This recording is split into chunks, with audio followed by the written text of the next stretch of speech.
Hello everyone, स्वागत करती हूँ आप सभी का अपने यूट्यूब चैनल पे 30 डे चैलेंज की 21 वीडियो में आप सभी का स्वागत है। तो आज की इस वीडियो में हमने सीखा है न्यू ट्रेंडिंग प्लेटेड सलवार की कटिंग और स्टिचिंग। अगर आपको भी ये सलवार सीखनी है तो आपको वीडियो को एंड तक जरूर वॉच करना है। वीडियो आपको हेल्पफुल लगे तो वीडियो को प्लीज़ लाइक कीजिए, शेयर कीजिए। चैनल बने तो चैनल को सब्सक्राइब करके बेल आइकन को प्रेस कीजिए। तो चलिए सलवार की कटिंग और स्टिचिंग करना स्टार्ट करते हैं। ये सलवार को बनाने के लिए यहाँ मैं 2 मीटर फैब्रिक की नीड रहेगी। बहुत इजी तरीके से मैं इस सलवार की कटिंग और स्टिचिंग आपको सिखाने वाली हूँ, तो प्लीज़ वीडियो में एंड तक जरूर बने रहना। तो देखिए यहाँ मैंने ये सलवार का ही फैब्रिक लिया है, जो हमारा कॉटन का फैब्रिक आता है।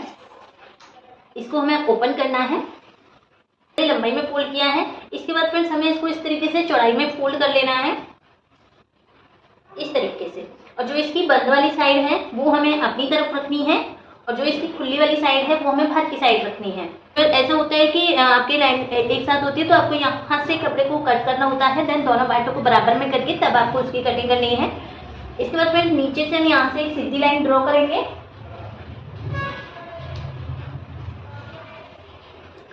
ये सीधी लाइन ड्रॉ करने के बाद फ्रेंड्स यहाँ से हमें नीचे की साइड 1 इंच प्लस करना है।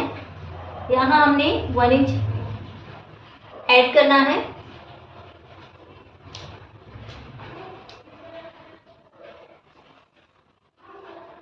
वन इंच मार्क करने के बाद फिर हमें इस सलवार को बनाने के लिए 4 मेजरमेंट की नीड है। एक हमें लंबाई की, देन हमें यहाँ पे कमर की, आसन के लिए यहाँ हमें हिप का मेजरमेंट की नीड है, और लास्ट यहाँ हमारी बॉटम राउंड की। तो यहाँ मेरी जो सलवार की लंबाई है वो 35 है। मैं स्टेप बाय स्टेप आपको बताती जाऊंगी और हम मार्किंग करते जाएंगे। 35 है तो मैं 35 पे मार्क करूंगी इस तरीके से। ये बहुत इजी सलवार है, आप प्लीज जरूर ट्राई कीजिए। तो देखो यहाँ मैंने ये 35 पे मार्क किया है। अब मैं इसमें पूरे में राउंड में लास्टिक डालूंगी, क्योंकि हम इसको कंफर्टेबल वाली बना रहे हैं, एकदम इजी वाली। तो आप लास्टिक की बना सकते हो, बेल्ट की भी आप इसको बना सकते हो। तो लास्टिक के लिए फ्रेंड्स हमें ऊपर की साइड 2 इंच प्लस करना है, क्योंकि इसी को हम फोल्ड करके इसी में लास्टिक अटैच करेंगे। 2 इंच यहाँ मैंने मार्क किया है। ये लाइन को हम यहाँ से सीधा करेंगे इस तरीके से। तो ये हो गया फ्रेंड्स यहाँ हमारी लंबाई की मार्किंग। आई होप आपको लंबाई की मार्किंग समझ आई होगी। इसके बाद फ्रेंड्स हमें अपनी कमर की मार्किंग करनी है। तो इसमें मैं लास्टिक अटैच कर रही हूँ। तो जितनी भी कमर है, जैसे मेरी यहाँ पे 32 की कमर है, इसका हम 4th भाग निकालेंगे। तो यहाँ हमारा निकल के आएगा 8 इंच। 8 इंच पे मैं मार्क करूंगी। देन इसके बाद हमें इसमें 4 से 5 इंच की लूजिंग ऐड करनी है, क्योंकि पूरे में लास्टिक है, हमारी लूजिंग चाहिएगी। तो यहाँ मैं 4 इंच की लूजिंग ऐड करूंगी। आपका कोई भी साइज रहेगा, कोई भी आपका वेस्ट है, उसका आपको 4th भाग करना है। देन इसमें आपको 4 से 5 इंच की यहाँ पे लूजिंग ऐड करनी है। इसके बाद फ्रेंड्स यहाँ हमारी आती है क्रॉच एरिया की। तो क्रॉच एरिया हम अपने हिप के अकॉर्डिंग निकालते हैं। तो यहाँ मेरी जो हिप है वो 39 है। अब ये वाली जो सलवार बना रही है फ्रेंड्स, इसमें आपको सिंपल सा एक ट्रिक लेनी है, एक फॉर्मूला लेना है। हिप का आपको यहाँ पे तीसरा पार्ट निकालना है। चाहे आपका हिप कोई भी रहे, साइज आपका कोई भी रहे, जितनी भी हिप है उसका आपको तीसरा भाग यहाँ पे निकाल लेना है। तो यहाँ मेरी 39 है, तो तीसरा भाग निकालेंगे तो यहाँ मेरा आएगा 13 पे मैंने मार्क किया। अब आपका यहाँ पे 13, 12, 14 जो भी आपका क्रॉच एरिया आएगा आपको यहाँ पे मार्किंग करनी है। सेम जितनी हमारी ऊपर मार्किंग आएगी, जैसे मेरे ऊपर 12 आई है, 12 इंच पे हम यहाँ मार्क करेंगे इस तरीके से। ये लाइन को हम ऊपर तक सीधा करेंगे। अब देखिए यहाँ हमारी क्रॉच एरिया की ये मार्किंग आती है राउंड शेप। देखो स्मॉल साइज है तो आपको यहाँ पे 2 इंच प्लस करना है। 2 इंच। मीडियम साइज है, स्टैंडर्ड साइज है, 2.5 प्लस करेंगे। हैवी साइज है तो आप यहाँ पे 3 इंच लेंगे, मतलब 2 इंच से स्टार्ट करेंगे और 3.5 तक आप यहाँ पे मार्किंग को कर सकते हो। तो यहाँ मेरा स्टैंडर्ड साइज है तो 2.5 पे मैं मार्क करूंगी इस तरीके से। और जो बोलते हैं ना यहाँ साइड में हमारा खिंचाव बनता है, तो उसका आपको यहाँ विशेष ध्यान देना है। यहाँ आपको ज्यादा गहरी मार्किंग नहीं करनी होती है। हम यहाँ पे 1.5 इंच पे मार्क करेंगे। 1.5 इंच पे मार्क किया। देन यहाँ से हम अब हल्का सा राउंड कर्व बनाएंगे। ये हमारा यहाँ हो जाएगा क्रॉच एरिया। जितना लाइट कर्व बनाओगे उतना ही खिंचाव आपका यहाँ पे कम बनेगा। अब ये तो देखो नॉर्मल जैसे हम प्लाजो की मार्किंग करते हैं उस तरीके से होगी। अब जो हम सलवार बना रहे हैं उसमें हमें क्या चेंज करना है, देखो नीचे आते हैं। जो हमारा ये बंद वाली साइड है, जो हमारी अपनी तरफ बंद वाली साइड है, यहाँ हमें इस तरीके से 2 इंच पे मार्क करना है। चौड़ाई में 2 इंच पे मार्क किया। चौड़ाई में हमें यहाँ पे 2 इंच पे मार्क करना है। लंबाई में फ्रेंड्स यहाँ हमें देखो जो हमने ऊपर की मार्किंग की थी, ये वाली मार्किंग से हम यहाँ से 4 से आप 3 3 इंच से स्टार्ट कर सकते हो, 3 इंच भी ले सकते हो, 4 इंच भी ले सकते हो, 5 इंच भी ले सकते हो, ये आपके ऊपर है, क्योंकि यहाँ हम प्लेट बनाएंगे एक, तो यहाँ मैं 5 इंच की ले रही हूँ। आप 3 इंच तक भी इसको ले सकते हो, 4 इंच तक भी आप यहाँ पे रख सकते हो। बस आपको इतना करना है, चौड़ाई में आप 2 इंच की मार्किंग करनी है, लंबाई में आपको 3, 4, 5 जो भी आप रखना चाहो वो मार्किंग करनी है। इसके बाद में जो हमने ये मार्किंग की है, इसके बाहर हमें अपना बॉटम राउंड लेना है। तो यहाँ मेरा बॉटम राउंड 14 है, 14 का हाफ आएगा यहाँ पे 7 इंच, 7 इंच पे मार्क किया। देन इसके बाद फ्रेंड्स यहाँ से हमें मार्जिन ऐड करना है, तो यहाँ मैं 1.5 का मार्जिन ऐड कर रही हूँ इस तरीके से। अब फ्रेंड्स जो ये मार्जिन का मार्क आया है और जो हमारा एक क्रॉच एरिया का मार्क आया है, अपना हिप स्केल लेंगे, लेग कर्व भी आप यहाँ पे यूज कर सकते हो। ये लाइन को हम यहाँ से इस तरीके से मिलाएंगे।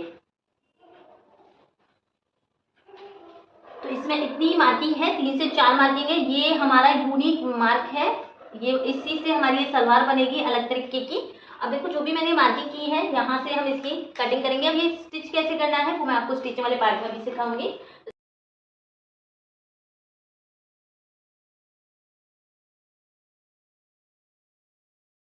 पार्ट हमारा यहाँ से कट हो गया है इस तरीके से। अब फिर इसके बाद हमें नीचे की जो मार्किंग है, जो हमने सीधी लाइन की थी, ये मार्किंग से हम यहाँ से कट करेंगे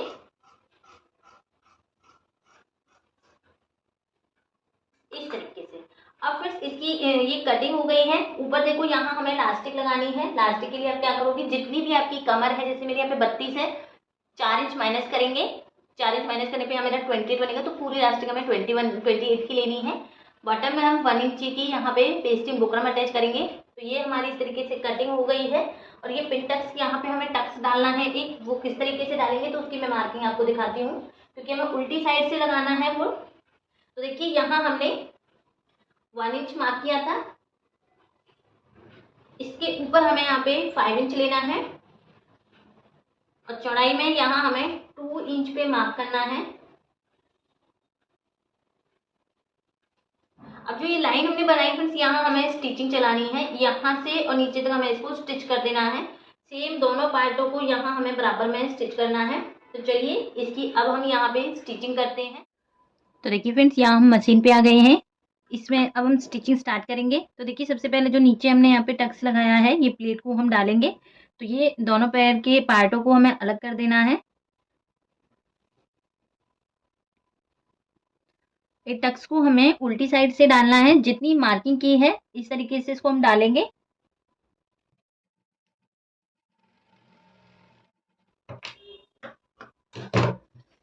तो टक्स हो गया फ्रेंड्स। अब जैसे हम इसको ओपन करेंगे फ्रेंड्स यहाँ से, तो यहाँ हमारी इस तरीके से इसमें प्लेट बनेगी। अब कैसे करना है फ्रेंड्स, नीचे से उल्टी साइड से ये प्लेट को हमें इस तरीके से ओपन करना है, दोनों पार्टों को बराबर में करना है। इस पे यहाँ हमें अच्छे से प्रेस कर देनी है। कॉटन का कपड़ा है, देखो मैंने अभी इस तरीके से की है, बाद में मैं इस पे प्रेस करूंगी। तो देखिए नीचे से हमारा इस तरीके से बनेगा, और ऊपर से इसका लुक हमारा इस तरीके से पिन टक्स में आएगा। ये वाला पार्ट जो हमारा है ओपन दिखेगा नीचे की साइड से।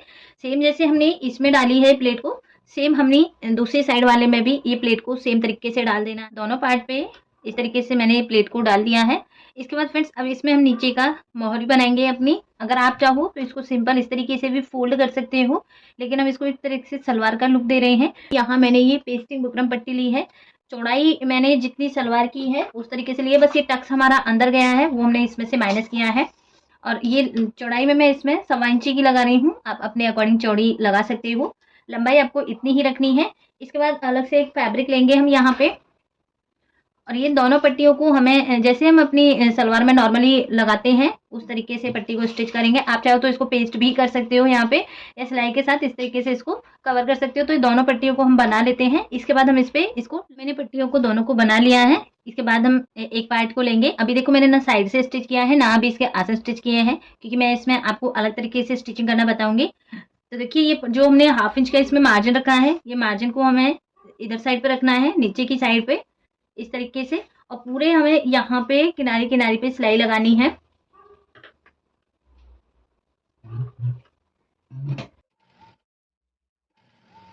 यहाँ आपको पिंटक्स को इस तरीके से ओपन करना है, इस तरीके से। अगर आप एक साइड पे कर दोगे तो पिंटक्स का लुक नहीं आएगा यहाँ पे, तो आपको बराबर में खोल के उस पर आयरन कर लेना है।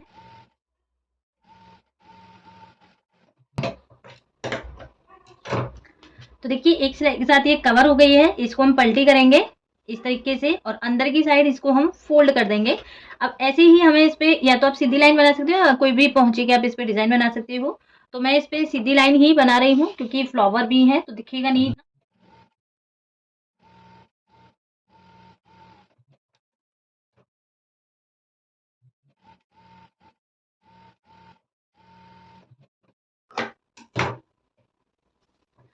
तो देखिए यहाँ मैंने एक कवर कर दिया है, इसके साथ में ये बुकरम पत्ती को अटैच कर दिया है।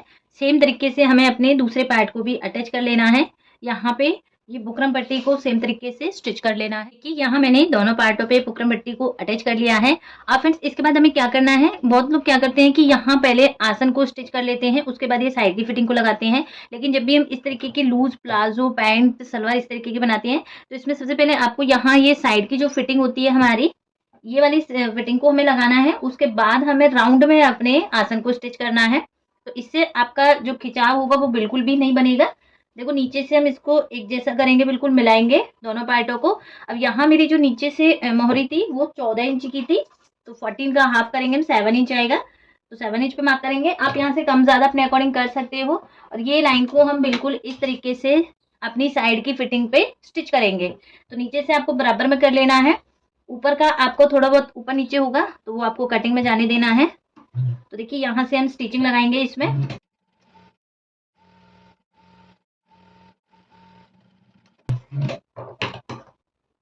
जो एक्स्ट्रा फैब्रिक है नीचे से ये हमें कट कर देना है।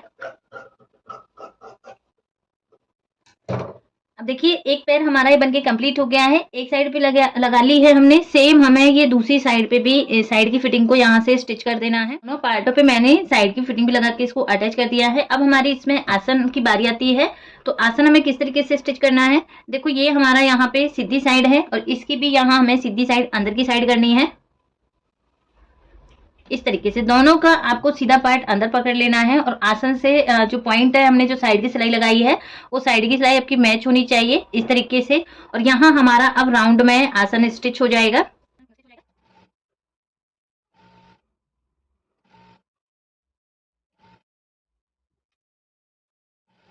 फ्रेंड्स अब हम यहाँ पे साइड की फिटिंग पे आ गए। तो एक साइड का जो ये मार्जिन वाला पार्ट है एक साइड पे रखना है, अपनी तरफ रखना है। और जो ऊपर वाला पार्ट है इसमें जो मार्जिन वाला पार्ट है ये आपको बाहर की साइड अंदर की साइड रखना है, जो हमारा सिलाई साइड है। तो ये दोनों कवर हो जाएंगे। अगर एक साइड पे रखोगे तो एक साइड पे खिंचाव ज्यादा बनता है।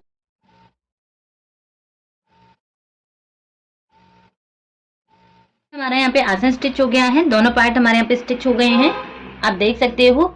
बिल्कुल भी अब जो यहाँ का खिंचाव बनता है वो नहीं बनेगा फ्रेंड्स यहाँ से। और हमने अपने साइज के अकॉर्डिंग एक्स्ट्रा भी लिया है। अब फ्रेंड्स इसमें हमारा लास्ट है, ऊपर हमें यहाँ पे लास्टिक लगानी है। तो लास्टिक का मैंने अभी आपको माप बताया है कि जितनी भी आपकी यहाँ पे कमर है उसमें से आपको 4 इंच माइनस करके अपनी लास्टिक कट कर लेनी है। इसको इस तरीके से हमें यहाँ पे स्टिच करना है और पूरे राउंड में हमें इस पे फोल्ड करके इसको इस तरीके से अटैच कर देना। तो इसी के साथ ये सलवार हमारी बनके कंप्लीट होती है। तो चलिए इसका फाइनल लुक देखते हैं। इस सलवार का फाइनल लुक आप देख सकते हो। हमने दोनों साइड्स पे यहाँ पे प्लेट डाली है, ये बनके काफ़ी अच्छी लगती है। आप सिंपल कुर्ती के साथ इसको बना सकते हो, आप इसको सलवार का लुक दे सकते हो, आप इसको ट्राउज़र का लुक भी दे सकते हो। पहनने में भी बहुत कंफर्टेबल होती है। आई होप आपको ये समझ अच्छे से आई होगी। तो मिलती हूँ नेक्स्ट वीडियो में नए टॉपिक के साथ, तब तक के लिए bye bye, thanks for watching.